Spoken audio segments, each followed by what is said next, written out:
Good afternoon ma'am. Good afternoon.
Where are other students?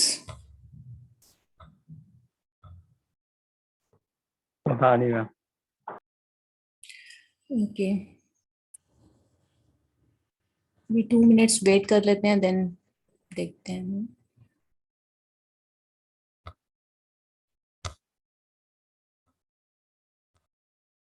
Last time के lecture से किसी को कोई डाउट है? आप लोगों को कुछ पूछना है?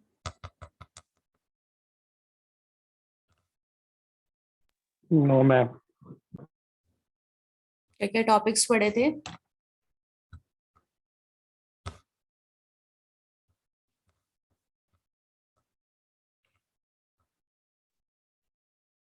फंक्शंस कंप्लीट हो गए थे, then services and function.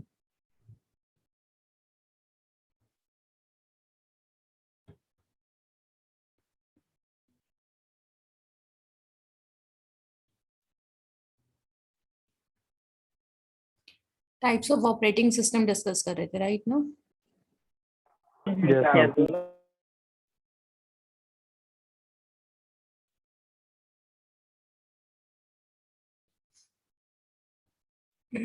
Batch operating system अभी हो गया था,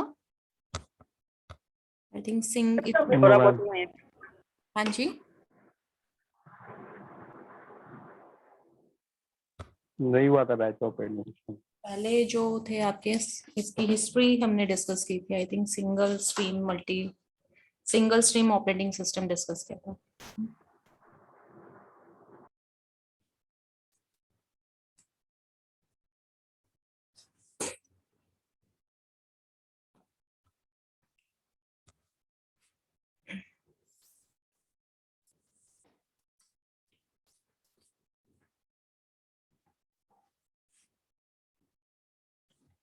ओके, तो पहले आपके ऑपरेटिंग सिस्टम मैंने आपको पहले बताई दिया पूरी हिस्ट्री इसकी।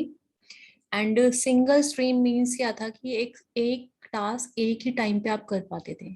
ठीक है, आफ्टर दैट हमारे पास आए थे बैच ऑपरेटिंग सिस्टम। बैच में हम क्या करते थे, यूजर डायरेक्टली इंटरेक्ट नहीं करता था with your batch operating system. What is the meaning of that? Means क्या है, नंबर ऑफ टास्क आपके पास अवेलेबल होते थे। Suppose we have 5 to 6 jobs हैं आपके पास। जॉब टास्क एक ही बात है। आपके पास क्या थे, नंबर ऑफ 5 to 6 जॉब्स हैं। ठीक है, जिसमें से 2 और 3 सिमिलर हैं, अदर्स जो बाकी बची वो भी सिमिलर हैं। देन ऑपरेटिंग सिस्टम क्या करता था, जो सिमिलर टाइप की जॉब्स हैं उनको एक साथ कलेक्ट करता था, देन उनको CPU, that means processor, provide करता था फॉर रनिंग, अपने टास्क को कंप्लीट करने के लिए। समझ में आया कुछ मैं क्या बोल रही हूँ? आपके पास क्या है, मल्टीपल जॉब्स हैं। ठीक है, 3। Okay ma'am. यहाँ पर क्या था, एक ऑपरेटर है इसमें, ऑपरेटिंग सिस्टम में। ठीक है, दिस इज योर ऑपरेटर, जो क्या करता है, इन जॉब्स को सिलेक्ट करता है कि कौन सी सिमिलर हैं, उन सबको क्या करता है, मर्ज करता है। यहाँ से जो इसका आउटपुट आता है, ये क्या करता है, जो सिमिलर टाइप की जॉब्स हैं उनके ग्रुप्स बनाता है। इन ग्रुप्स को हम क्या कहते हैं, बैच कहते हैं।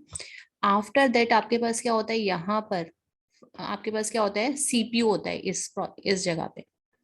फर्स्ट मल्टीपल टास्क होंगे, देन ऑपरेटर होता है। ऑपरेटर का टास्क क्या होता है कि मल्टीपल जॉब्स को ग्रुप करना, अगर वो सिमिलर टाइप की हैं। सपोज 1 और 3 आपकी सिमिलर है, तो हम एक ग्रुप बना देंगे 1 और 3 का, उसको हम क्या बोलेंगे, batch 1।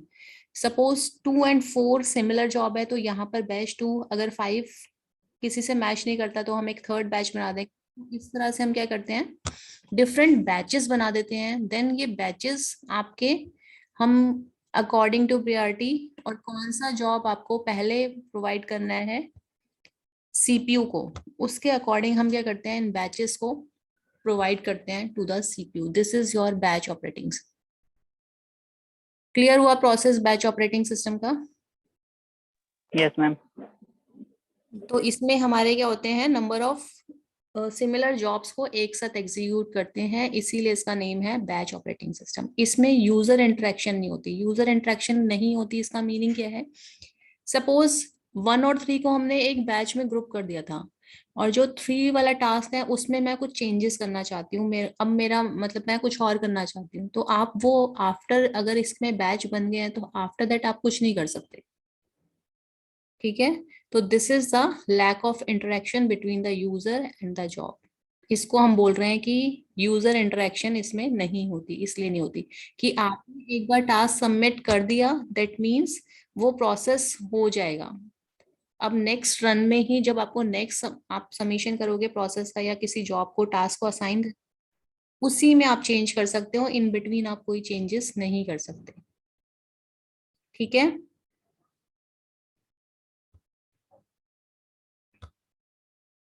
So okay ma'am. the users of a batch operating system do not interact with the computer directly. Each user prepares his job on on an offline device like punch cards and submit it to the computer operator. मैंने अभी आपको बोला number of jobs होती हैं, then computer operator होता है, then आपके batches बनते हैं, देन एट द एंड आपका प्रोसेसर होता है जो आपके टास्क को परफॉर्म करता है। ठीक है, जो मैंने आपको अभी डायग्राम बनाया था उसके अकॉर्डिंग आप इसमें ऑपरेटिंग सिस्टम में प्रोसेस करते हो। To speed up processing, jobs with similar needs are batched together and run as a group. The programmer leaves their programs with the operator, and the operator then sorts a program with similar requirements into batches. Same process यहाँ पर define है। ठीक है, जो आपको मैंने अभी explain किया। Problem first मैंने आपको बताई थी, lack of interaction। यूजर्स का इंटरेक्शन नहीं होता आफ्टर सबमिटिंग द जॉब। वो ऑपरेटर डिसाइड करता है कि कैसे जॉब्स को ग्रुप करना है। ठीक है, plus CPU is often still often ideal because the speed of the mechanical IO devices is slower then the CPU. अब इसमें सीपीयू आइडियल क्यों रहता है कि आप जब तक बैचेस बना रहे हो सिमिलर जॉब्स को, जो ऑपरेटर है वो डिसाइड कर रहा है, सिलेक्ट कर रहा है, in the mean time CPU आपका क्या रहता है, आइडियल रहता है। ठीक है, और next is difficult to provide the desired priority. जो वो बैचेस बनाता जा रहा है उसके अकॉर्डिंग आपकी जो जॉब्स हैं वो एग्जीक्यूट होती जाती हैं, इसमें कोई प्रायोरिटी हम सेट नहीं करते। अब इसमें कुछ पूछना है मुझे, बताओ। तो फर्स्ट आप क्या बनाओगे, इसका डायग्राम अगर बनाना होगा तो हम कैसे बनाएंगे? जो मैंने अभी आपको बताया, नंबर ऑफ जॉब्स बनाओगे कि कौन कौन से टास्क आप कितने टास्क असाइन कर रहे हो। ठीक है, यहाँ पर फर्स्ट पोजीशन पे क्या होंगे, आपकी नंबर ऑफ जॉब्स टास्क होंगे। सेकंड थिंग, यहाँ पर आप एक ब्लॉक डायग्राम बनाओगे जिसमें आप मेंशन करोगे कंप्यूट ऑपरेटर होगा यहाँ पर आपका। ठीक है, ऑपरेटर के बाद हमारा नेक्स्ट क्या होता है, नंबर ऑफ बैचेस बन जाते हैं। मतलब जितने भी आप टास्क है उनको हमने ग्रुप्स कर दिया, तो ये सारे डिफरेंट ग्रुप्स जितने भी बनेंगे according to the different jobs, वो यहाँ पर बैचेस बन जाएंगे। देन यहाँ पर प्रोसेसर होता है, प्रोसेसर इट मींस यहाँ पर आपका सीपीयू होता है जो आपके बैचेस को 1 बाय 1 रन करता है। ठीक है, any doubt in batch operating system? No, ma'am. Okay, next is your time sharing operating system. Class आप लोग लेट ज्वाइन क्यों करते हो? टिल 2:05 तक आप ज्वाइन कर लिया करो, आफ्टर 2:05 मैं स्टार्ट करती हूँ पढ़ाना। ठीक है, 2:05 तक कोशिश क्या करो कि आप लोग ज्वाइन कर लो, क्योंकि 2:06 आफ्टर 2:05 मैं पढ़ाना स्टार्ट कर देती हूँ। Okay ma'am. Next is your time sharing operating system. तो इसमें डिसएडवांटेज मेन थी आपकी, जो सीपीयू का टाइम वेस्ट होता है, तो उसको प्रॉपरली यूटिलाइज करने के लिए हमने ये ऑपरेटिंग सिस्टम ड्राइव किया था, टाइम शेयरिंग ऑपरेटिंग सिस्टम। इसमें हम क्या करते हैं, हर एक जॉब को, हर एक टास्क को एक पर्टिकुलर टाइम स्लॉट अवेलेबल करा देते हैं। उस पर्टिकुलर टाइम में हम क्या करते हैं, आपकी जो जॉब है वो एग्जीक्यूट होती है। ठीक है, सपोज इसमें क्या हो रहा है आपका, हमारे पास मल्टीपल टास्क हैं। ठीक है, सपोज हमारे पास 4 टास्क हैं, कोई भी 4 टास्क आपके पास हैं। इन जॉब्स को आप T1 T2 T3 T4 तक बोल सकते हो।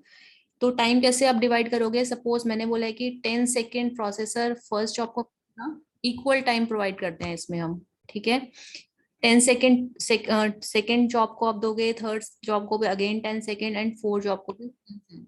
दैट मीन 10 सेकेंड के लिए आपका सीपीयू अलॉट हो जाता है। This is your time sharing operating system. Suppose अगर आपकी जो जॉब 1 है, ये T1 टास्क था, T1 टास्क को सपोज प्रोसेसर है सिर्फ 2 सेकेंड के लिए चाहिए। इन दैट केस क्या होता है, जो 8 सेकेंड रिमेनिंग बच गए हैं, उस टाइम को जो प्रोसेसर है इन तीनों जॉब्स में क्या कर लेता है, डिवाइड कर देता है, इक्वल इक्वल डिवाइड कर, डिवाइड कर देता है। जी, टाइम इन जॉब्स को अलॉट कर देता है वो।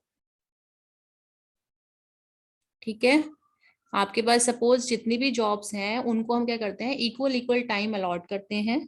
वो टाइम इक्वल होगा आपका। अगर सपोज कोई जॉब को टाइम कम चाहिए, जो रिमेनिंग टाइम बच गया, हम क्या करते हैं, फर्दर जो जॉब्स रह जाती हैं उनको इक्वल टाइम डिवाइड कर देते हैं। अगर सपोज कोई आपका लॉन्ग रनिंग प्रोसेस है, उसको 10 सेकेंड से ज्यादा चाहिए, तो वो क्या करते हैं, नेक्स्ट टाइम दोबारा से रन होता है। मतलब आफ्टर 10 सेकेंड जब आपकी पूरी सारे जॉब्स की टर्न कंप्लीट हो जाएगी, देन दोबारा से उसकी टर्न आती है। This is your time sharing operating system. इसमें अब एक बार देख लेते हैं इसकी definition. Time sharing is a technique which enables many people located at various terminals to use a particular computer system at the same time. ठीक है, तो ये आपको मल्टी प्रोग्रामिंग कॉन्सेप्ट यहाँ से आया था, टाइम शेयरिंग ऑपरेटिंग सिस्टम से, क्योंकि मल्टीपल पीपल्स, मल्टीपल जो क्लाइंट्स हैं वो एक साथ अपने टास्क को कंप्लीट कर सकते हैं, मतलब रन कर सकते हैं। This is your time sharing. इसमें प्लस सीपीयू आपका फ्री नहीं हो रहा, सीपीयू को हम बिजी करके रख रहे हैं, तो आपके रिसोर्सेज हैं जो वो प्रॉपर यूटिलाइज होते हैं। ठीक है, टाइम शेयरिंग और multitasking is a logical extension of multi programming. Processor time which is shared among multiple users simultaneously is termed as time sharing. हम जो प्रोसेसर का टाइम है हमने उसको मल्टीपल यूजर्स के साथ शेयर किया है, उसको ही हम बोलते हैं time sharing. Next is the main difference between multi-programmed batch system and time sharing system is that in case of multi-programmed batch system, the objective is to maximize processor use, whereas in time sharing system, the objective is to minimize the response time. ठीक है, दोनों ये clear हुआ, दोनों में क्या difference है? Batch operating system में हम क्या कर रहे थे? प्रोसेसर को कम मेहनत करनी पड़े, दैट मीन्स क्या है कि वो सिमिलर जॉब को एक साथ प्रोसेस कर पाए। हमने उनको ग्रुप कर दिया था कि उसको एक टाइम में जो वो चीजें यूज कर रहे हैं उनको एफिशिएंटली हम यूज कर पाए, maximise the processor use. But उसका जो रिस्पॉन्स टाइम था वो इंक्रीज हो रहा था। ठीक है, क्योंकि वो क्या हो रहा है, हमें जब तक बैचेस बन रहे हैं तब तक हमें कोई भी रिस्पॉन्स नहीं मिल पा रहा। But in case of time sharing system, आपने एक जॉब को कुछ पर्टिकुलर टाइम के लिए सीपीयू प्रोवाइड कर दिया था, एटलीस्ट वो उतना प्रोसेस तो रन हो गया, या फिर जो छोटे प्रोसेस होंगे उनका आउटपुट तो आपको मिल गया। But in case of batch operating system हमें कुछ भी नहीं मिलता जब तक सारे बैचेस बन नहीं जाते। तो टाइम शेयरिंग सिस्टम में आपका रिस्पॉन्स टाइम मिनिमाइज हो रहा होता है, and in case of batch operating system हम क्या करते हैं, बैचेस बनाने की वजह क्या होती है, maximise the processors use.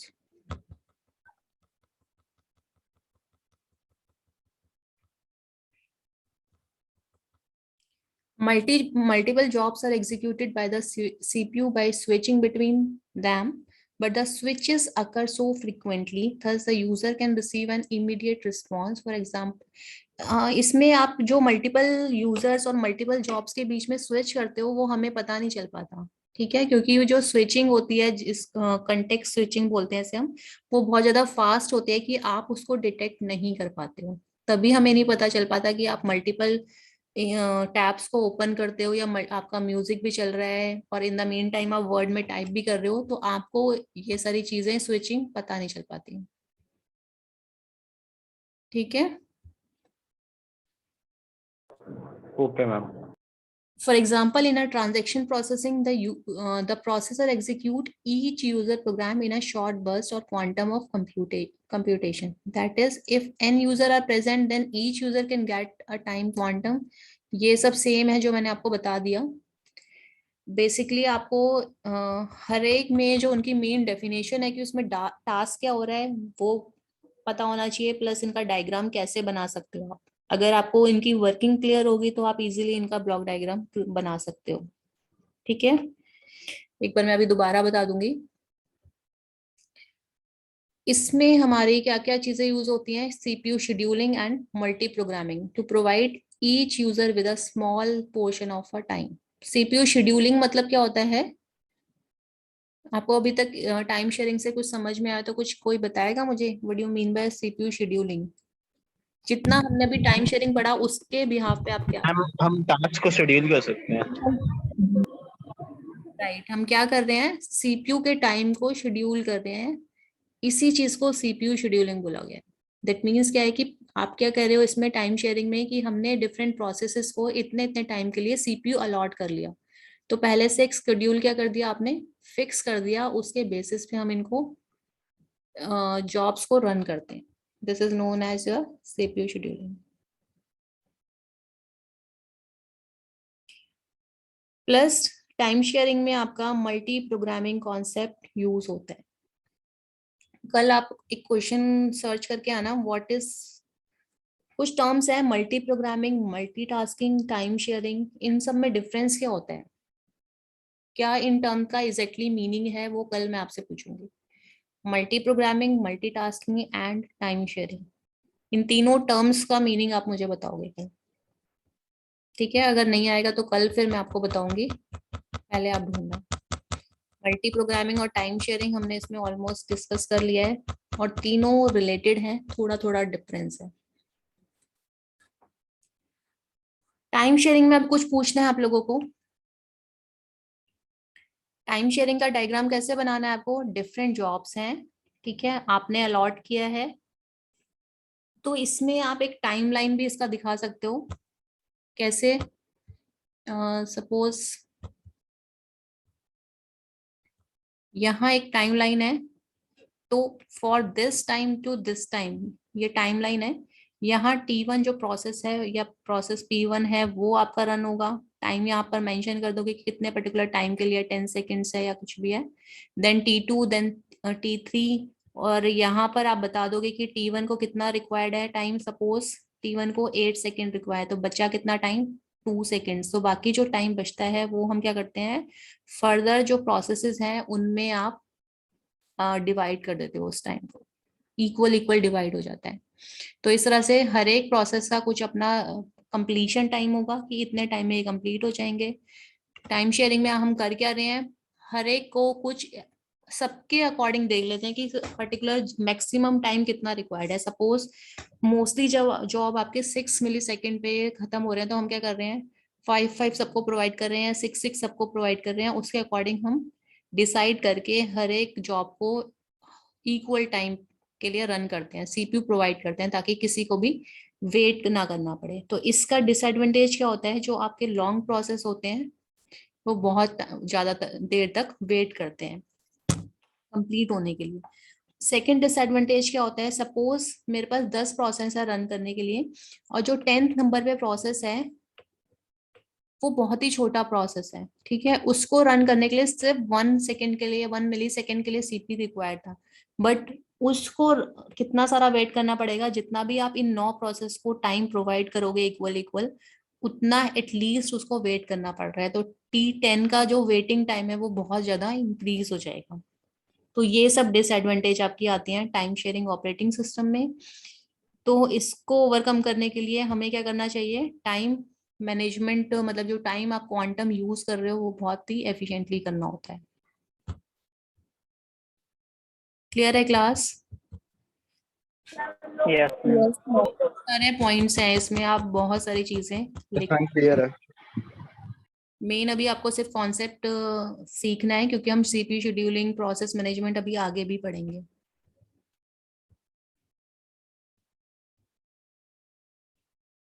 So batch operating system को हमने मॉडिफाई किया था टाइम शेयरिंग सिस्टम्स में। बैच से पहले हम क्या करते थे, सिंगल स्ट्रीम ऑपरेटिंग सिस्टम्स होते थे जिसमें एक टास्क एक टाइम पे रन होता था।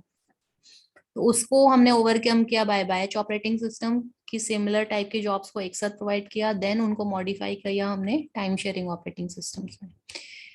Advantages of the time sharing operating systems are provide the advantage of quick response, avoid duplication of software, reduce CPU idle time। जो आपकी डिसएडवांटेजेस थी बैच ऑपरेटिंग सिस्टम की, वो सब यहाँ से रिमूव हो गई थी।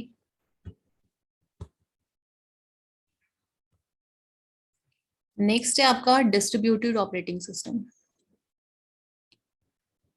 डिस्ट्रीब्यूटेड ऑपरेटिंग सिस्टम में क्या होता है, हमारा मल्टीपल सिस्टम्स होते हैं, मल्टीपल सिस्टम्स के साथ सारे रिसोर्सेज सबके साथ कनेक्ट होते हैं। इसमें अगर कोई एक, किसी एक सिस्टम के पास बहुत सारा टास्क है, तो हम उसको डिवाइड कर सकते हैं।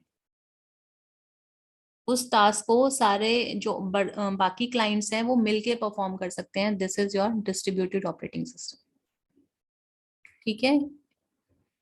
Distributed systems use multiple central processors to serve multiple real-time applications, multiple users.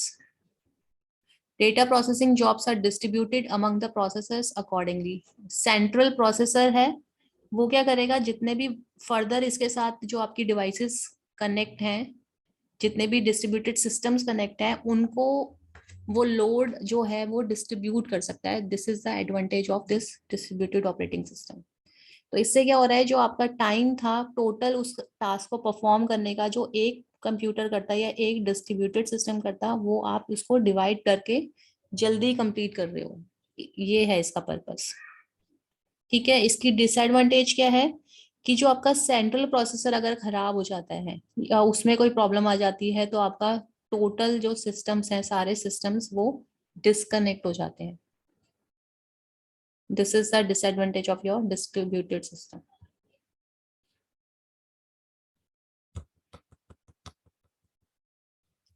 The processor communicate with one another through various communication lines such as high-speed buses or telephone lines. These are referred as loosely coupled systems or distributed system. Processor in a distributed system may vary in size and function. The processor are referred as site, nodes, computer and so on. मतलब आपकी processor जो हम जिसको बोल रहे हैं वो कुछ भी हो सकता है, कोई नोड हो सकता है, कोई डिवाइस हो सकता है, कोई कंप्यूटर हो सकता है, सारे आपस में कनेक्टेड हैं। किसी एक को हम एज ए सेंट्रल नोड मान लेते हैं जो क्या करता है, आपका सारा वर्क डिस्ट्रीब्यूट करता है। ठीक है। Advantages with resource sharing facility, distributed का मेन फंक्शन ही रिसोर्स शेयरिंग है कि आपस में जितने भी वो हैं, वर्ड में कितने बिट होते हैं, वर्ड में अभी आपने नहीं सर्च किया कितने बिट्स होते हैं? 2 बाइट्स होते हैं वर्ड में आपके, 16 बिट्स होते किया था 16 बिट्स इसमें। ठीक है। Okay, the advantage of distributed system are as follows. With resource sharing facility, a user at one site may be able to use the resources available at another. इसमें basically है क्या कि आप सपोज आप एक नेटवर्क में भी distributed system बना सकते हो, फॉर एग्जांपल इन सेम लैन, और आप अलग अलग साइट पे हो तो भी आप उसको डिस्ट्रीब्यूटेड सिस्टम बना सकते हो। डिस्ट्रीब्यूटेड का मेन क्या था कि अगर हमारे सिस्टम कहीं रिमोट लोकेशंस पे हैं, अलग अलग साइट पे हैं, तो रिसोर्सेज को शेयर करना, इस पर्पस के लिए आपको आपके ये डिजाइन किए गए थे डिस्ट्रीब्यूटेड सिस्टम। तो यहाँ पर यही है कि अगर सपोज आप लोग अलग अलग साइट्स पे हो तो रिसोर्स एक दूसरे के साथ आप शेयर कर सकते हो डिस्ट्रीब्यूटेड सिस्टम की हेल्प से। तो फर्स्ट एडवांटेज क्या है कि हम रिसोर्सेज शेयर कर सकते हैं अगर आप एक सिंगल नेटवर्क में नहीं हो तब भी। Speed up the exchange of data with one another via electronic mail. ठीक है। If one site fails in a distributed system, the remaining sites can potentially continue operating system. Better service to the customers, reduction of the load on host computer, reduction of delays in data processing. जो last two है आपके और first है, ये बाकी काम तो ये सारे करता ही है स्पीड अप। तो ये जो आपके ये वाले पॉइंट्स हैं लास्ट टू, और जो फर्स्ट वाला पॉइंट है, ये आपकी बेसिक हमारी नीड थी डिस्ट्रीब्यूटेड सिस्टम्स को डिजाइन करने के लिए। ठीक है, कि एक सिंगल सिस्टम या एक सिंगल जो आपका वर्कलोड था, एक सिंगल जो कंप्यूटर या डिवाइस को मिल रहा था, उसको हमने शेयर करके जल्दी काम अकम्प्लिश कर लिया और लोड को रिडक्ट कर दिया। प्लस जो डेटा प्रोसेसिंग में डिले था उसको भी हमने रिडक्ट कर दिया। ये 3 मेन आपके पॉइंट्स थे डिस्ट्रीब्यूटेड सिस्टम को डिजाइन करने के लिए। कुछ पूछना है तीनों ऑपरेटिंग सिस्टम से अभी तक? तो इसका डायग्राम कैसे बनाओगे आप? No ma'am. इसका डायग्राम बनाने के लिए आप क्या करोगे, आपके पास मैम दो तीन स्क्रीन लगा देंगे। हाँ जी, ब्लॉक्स बोलते हैं उनको, स्क्रीन नहीं बोलते इसमें, है ना। मतलब एज ए सिस्टम हम बना दोगे, एक को एज ए सेंट्रल सिस्टम बोल दोगे। ठीक है, ये उससे कनेक्टेड 2 दिखा देंगे और सबको आपस में बाई डायरेक्शनल लिंक से कनेक्ट करोगे, और कुछ सोर्सेज बना दोगे, उनको भी सबके साथ बाई डायरेक्शनल लिंक से कनेक्ट करोगे और आपस में शेयरिंग दिखाओगे। मतलब बाई डायरेक्शनल लिंक का मतलब ही शेयरिंग होता है। ठीक है, कि सारे सिस्टम्स आपस में कनेक्टेड हैं। और इसका ड्रॉबैक क्या था कि कोई भी जिसको भी सेंट्रल प्रोसेसर बनाओगे, अगर वो फेल होता है, अगर सेंट्रल तो सारे फेल हो जाएंगे। अगर सबसे लिंक नहीं होगा, एक सेंट्रल पीसी के थ्रू अगर लिंक होगा तब। बट डिस्ट्रीब्यूटेड में मोस्टली हम क्या करते हैं, सब आपस में सबको सारी चीजें अथॉरिटी प्रोवाइड करते हैं। Yes ma'am. ये जो सेंट्रल सिस्टम वाला होता है कंसेप्ट, वो हमारा नेटवर्क ऑपरेटिंग सिस्टम में होता है, क्योंकि इसमें हम एक सर्वर बनाते हैं, बाकी सारे हमारे क्लाइंट होते हैं। तो अगर सर्वर आपका फेल होता है तो सारा सिस्टम आपका फेल हो जाता है। तो नेक्स्ट हमारा है type network operating system.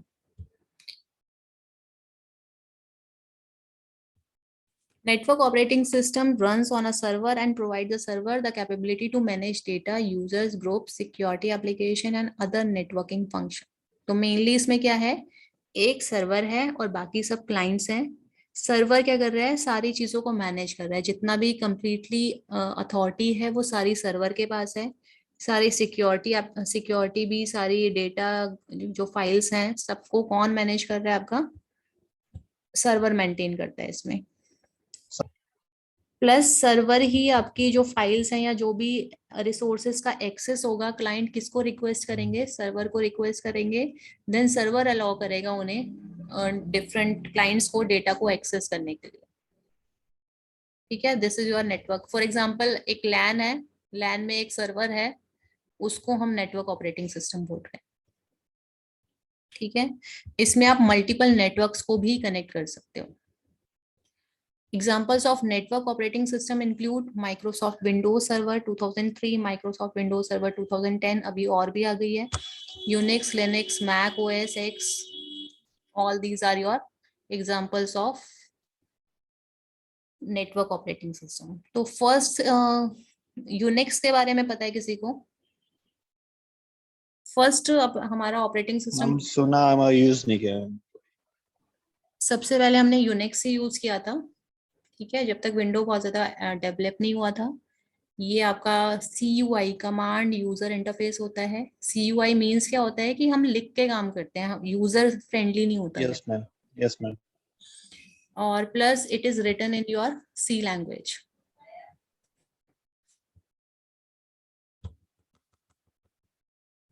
Next are advantages of your network operating system. Centralized server are highly stable. Security is server managed. सारी चीजें आप इसमें क्या लोगोगे? सेंट्रलाइज कंट्रोल होता है सर्वर का, प्लस रिलायबल होता है क्योंकि एक ही बंदा सारी चीजें मैनेज कर रहा है, सबको आप अथॉरिटी नहीं देते। लाइक इन डिस्ट्रीब्यूटेड सिस्टम, उसमें सारी चीजें शेयर्ड होती हैं, सबके पास कुछ ना कुछ अथॉरिटी होती है, तो रिलायबिलिटी कम होती है। But in case of network operating system, centralize controlled है, सारी चीजें आपकी किसके पास है? सर्वर के पास ही है। जितनी भी सिक्योरिटी रिलेटेड है, डेटा शेयरिंग अथॉरिटी है, सब सारी चीजें एक सेंट्रलाइज सर्वर के पास है। तो इसमें रिलायबिलिटी और सिक्योरिटी, आपकी कॉन्फिडेंशियलिटी, सब चीजें इंक्रीज हो जाती हैं।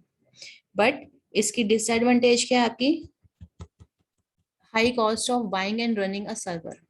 ठीक है, plus dependency on a central location for most operation. Regular maintenance and updates are required. जो फर्स्ट 2 पॉइंट्स हैं ये इसके मेन है।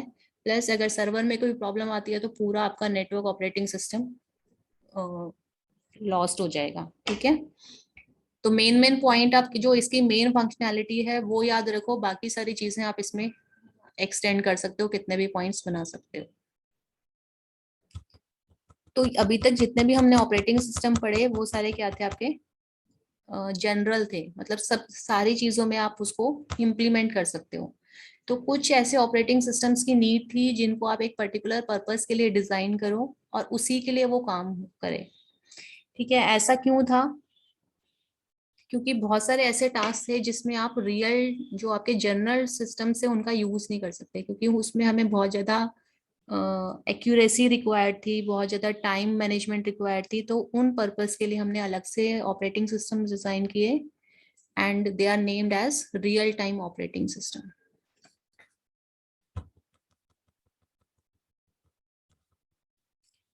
Basically real time operating system आपके जो अभी रियल टाइम में, मतलब रियल उसमें ऑन एग्जीक्यूट होते हैं ना, लाइक इन साइंटिफिक एक्सपेरिमेंट। यहाँ पर एग्जांपल्स आपके लिखे हैं साइंटिफिक एक्सपेरिमेंट्स में, मेडिकल इमेजिंग सिस्टम्स में, इंडस्ट्रियल कंट्रोल सिस्टम में, weapon, robot, air traffic control. तो इस तरह की जितनी भी एप्लीकेशंस थी उसमें हमारे ये सारे जो अभी तक हमने पढ़े जनरल ऑपरेटिंग सिस्टम यूज नहीं होते, उन सब में रियल टाइम सिस्टम्स यूज होते हैं।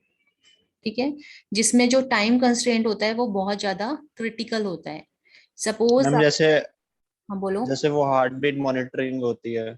हाँ जी, उसमें आप एक भी सेकेंड या मिली सेकेंड का कोई डिले नहीं उसमें टॉलरेट कर सकते हैं। तो वो जो जिसमें भी टाइम कंस्ट्रेंट क्रिटिकल होता है वो उन सबको हम बोलते हैं real time operating system. For example कहीं पर ये न्यूक्लियर बॉम्ब, इन सब की न्यूक्लियर इनकी टेस्टिंग वगैरह करनी है, तो आप उसमें मिली सेकेंड्स का भी कुछ नहीं वो कर सकते कि यूरेनियम रॉड को अगर आपको गिराना है तो आप कोई सेकेंड का डिले नहीं कर सकते। जिस टाइम पे जो प्रोसेस होना है वो होना है। ठीक है, like in the air traffic control में या मेडिकल जितने भी इक्विपमेंट्स हैं वो सारे आपके रियल टाइम बेस्ड होते हैं। ये real time yes. Time management काफी स्ट्रिक्ट होता है। हाँ जी। कुछ नहीं मैम। आपके real operating systems two type के होते हैं, hard real time operating system and soft real time operating system. इन दोनों में डिफरेंस क्या है कि जो hard real time operating system में होते हैं उसमें आप जो टाइम कंस्ट्रेंट जो भी आपको गिवन है उसको आप मिस नहीं कर सकते। अगर मिस करते हो तो डिजास्टर होगा, ठीक है। But in case of soft real time system हम कुछ सेकेंड्स का डिले टॉलरेट कर सकते हैं। For example in your calling system based होते हैं आपके सॉफ्ट रियल टाइम सिस्टम में, जिसमें ऐसा नहीं होगा कि आपकी कॉल एक एक दो दो घंटे तक आप लगा रहे हो, लगेगी नहीं, कुछ सेकेंड्स का डिले उसमें टॉलरेबल है। But in case of hard real time system जितने भी मिलिट्री इक्विपमेंट्स हैं, साइंटिफिक रिसर्च, साइंटिफिक एक्सपेरिमेंट में जो यूज हो रहे हैं, मेडिकल में जो यूज हो रहे हैं, वो सब बेस्ड होते हैं आपके हार्ड रियल टाइम सिस्टम्स पर, ठीक है। इंडस्ट्रियल कंट्रोल सिस्टम्स ये सारे आपके बेस्ड हैं हार्ड रियल टाइम सिस्टम्स में। सॉफ्ट जिसमें थोड़ा सा सेकेंड्स का डिले आप टॉलरेट कर सकते हो, उन्हें हम बोलते हैं soft real time operating systems, ठीक है। For example your multimedia, virtual reality, आप गेमिंग कर रहे हो, उसमें भी कुछ सेकंड का वैसे होता नहीं है, बट हम कुछ सेकंड्स का अगर हो जाए तो कुछ ऐसा डिजास्टर नहीं होगा। आई होप आपको समझ में आ गया होगा। Yes ma'am. तो यस मैम। ये सारे आपके थे ऑपरेटिंग सिस्टम्स। कौन कौन से हैं? डिस्ट्रीब्यूटेड हो गया, रियल टाइम हो गया, शेयरिंग हो गया, मल्टी Network. प्रोग्रामिंग हो गया, बैच प्रोग्रामिंग हो गया। इनको आप जो हमने लाइन वाइज किया है ना इनके, क्योंकि मॉडिफाई हो के आपके इस तरह से बने थे, उसी अकॉर्डिंग इनको लिखना, ठीक है। फर्स्ट बैच था batch operating system, then time Second sharing, time. Distribute हाँ जी, time sharing, then distributed, distributed multi programming, then network operating system Network. जो विंडो जिसका एग्जांपल है, और Real time. देन थे आपके real time operating systems. Real time operating systems two types के हैं आपके, hard real time operating Soft or system, hard. Soft real time operating systems.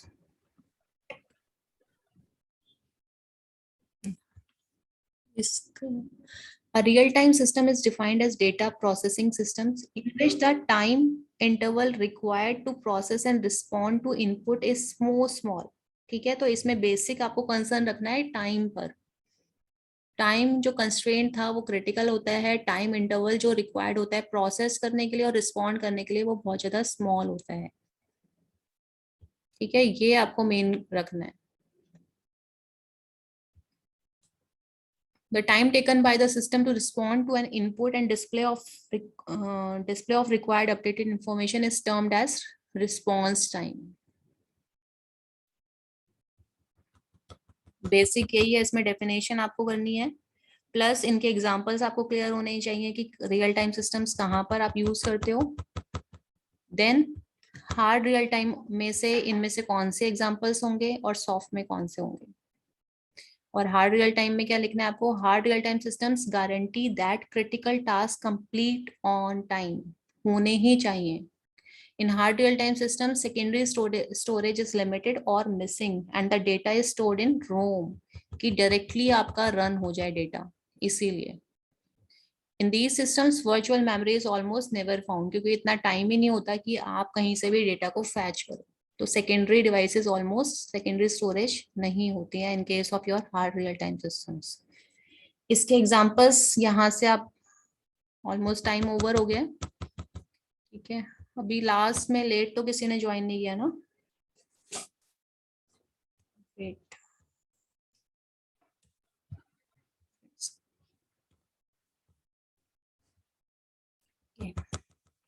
और सॉफ्ट में आपको यहाँ पर दिए हुए एग्जांपल्स, वर्चुअल रियलिटी में, मल्टीमीडिया में, एडवांस्ड साइंटिफिक प्रोजेक्ट्स में लाइक अंडर सी एक्सप्लोरेशन, प्लैनेटरी रोवर्स एटसेट्रा, ये आपके हैं सॉफ्ट रियल टाइम सिस्टम, जिसमें आप थोड़ा सा डिले कुछ मिली सेकेंड्स का कर सकते हो, डिले टॉलरेट कर सकते हो।